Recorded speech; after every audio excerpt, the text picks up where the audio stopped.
Why hello there. Remember in my last video how I said that we went to a Honda dealer to get a Civic? Well, this is the Civic we got. And let me be honest with you here. For the money, this car is really hard to beat.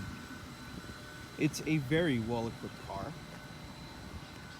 I forgot which trim it was. I'll write it down in the description. This one has the 2-liter naturally aspirated engine and not the 1.5 turbo with 158 horsepower.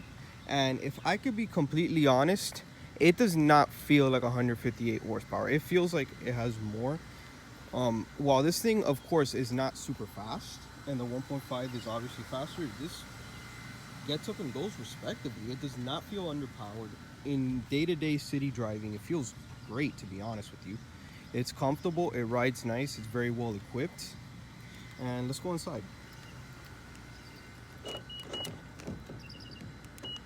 Keyless entry that obviously I don't know how to work, so sorry about that. It's quite funny. Here's the interior. It's nicely appointed. Has Apple CarPlay, everything you can need. Push button ignition. Again, very well equipped car. Yes, of course, it's an economy car, so there is going to be hard touch plastics, things like that, but it's nicely designed. The seats are nice, it's comfortable, it doesn't get hot in here, and we live in Miami, which, yeah, it's about to pour, but when it's not pouring, it's really hot here, and a dark interior usually burns you the second you get in. I know that with my Lexus and the black seats, black leather seats, man, you cannot sit in there initially. Thankfully, it has butt coolers. But anyways, very fuel efficient. We're getting 27 city, mostly city driving and dogging it in heavy traffic. Not bad. It's very fuel efficient, and like I said, it does not feel underpowered.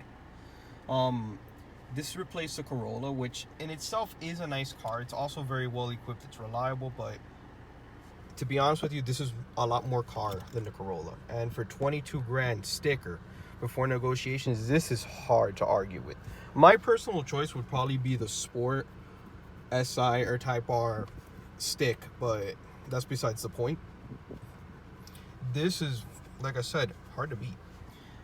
Comes with the CVT, of course. My dad wanted to get stick, but then when he realized that he's going to be my dad loves stick shift. He's owned stick shift most of his life, but then when he realized that he has to drive from Westchester all the way to the beach on a daily basis, he's like, nah, forget about it, especially on a daily car.